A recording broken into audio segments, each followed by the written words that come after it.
Alors, bonjour, bienvenue dans le tutoriel Tokiwoki sur comment lancer votre Tokiwoki. L'idée de cette petite présentation de quelques minutes, c'est de vous montrer en fait les 2-3 trucs qui ont très bien marché avec nos premiers clients pour que vous puissiez les utiliser pour réussir le lancement de votre propre Tokiwoki. Deux choses très importantes. La première, c'est de définir le ton et le contenu de votre Tokiwoki dans les premières semaines. Et la deuxième, c'est de réussir le recrutement et l'accueil de vos premiers coachs dans ces premiers moments aussi. Premier point, c'est que sur la définition du contenu de votre Tokiwoki, il y a un effort à fournir mais qui est assez temporaire. C'est dans les premières semaines, dans les premiers mois, qu'il va falloir travailler là-dessus. Ensuite, ça tournera tout seul. À ce niveau-là, il y a deux choses à faire. La première chose, c'est de modérer. Ce que j'entends par modérer, c'est de supprimer les questions posées par vos visiteurs que vous ne considérez pas avoir leur place sur leur Tokiwoki. Je ne parle pas forcément de contenu inapproprié parce que ça va être les filtres du Tokiwoki qui vont gérer ça à 90-95%, mais peut-être juste des questions dont vous vous dites que vous n'avez pas envie que les gens se posent ces questions sur votre Toki. Le deuxième point, qui est presque encore plus important, c'est surtout de poster. Ce que j'entends par poster, c'est de poser des questions comme si vous étiez des visiteurs. Il y a deux raisons pour lesquelles il faut faire ça plusieurs fois par jour. C'est un, parce que ça va encourager les visiteurs à tester le Tokiwoki. On se rend compte qu'en fait, quand une personne pose une question, ça donne beaucoup plus envie aux autres personnes d'essayer aussi. Ils sont peut-être intimidés, ils n'ont pas envie d'être la première personne à poser la question. Donc là, c'est votre travail de faire ça. Et le deuxième point, c'est que ça permet surtout de définir par l'exemple le rôle de votre Tokiwoki.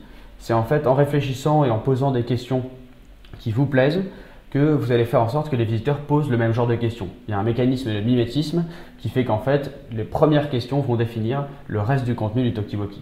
Donc là aussi, c'est à vous de jouer. Deuxième point, ça va être donc le recrutement des coachs et l'accueil de ces premiers coachs. Alors, à ce niveau-là, d'abord, il y a le Tokiwoki, qui est avant tout un outil de recrutement de ces super utilisateurs.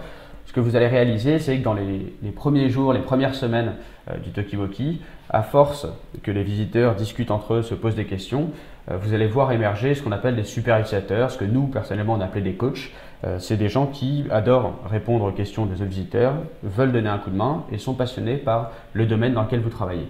Ces gens-là, ils vont émerger naturellement du Tokiwoki et constituer la base de votre communauté. Mais ce que nous, on vous propose de faire en marge, c'est aussi d'aller recruter quelques-uns de ces coachs auprès de votre base client, donc par des mailings, des newsletters, ou auprès de vos fans Facebook ou de vos followers Twitter. L'idée, c'est que vous allez à la fois recruter des coachs, mais aussi par la même occasion introduire un peu le Tokiwoki, communiquer dessus et rassurer les gens sur le fait qu'ils soient sur votre site, leur expliquer à quoi ça sert.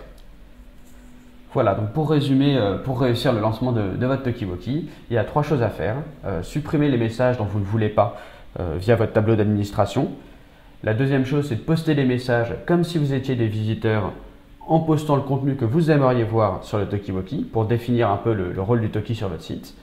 Et le troisième point, c'est de recruter vos premiers coachs parmi vos premiers clients et vos fans avec de la communication par email et sur les réseaux sociaux. Voilà, donc si vous avez des questions, n'hésitez pas à nous les poser. Nous, de toute façon, on est là pour vous accompagner dans ce lancement. Merci.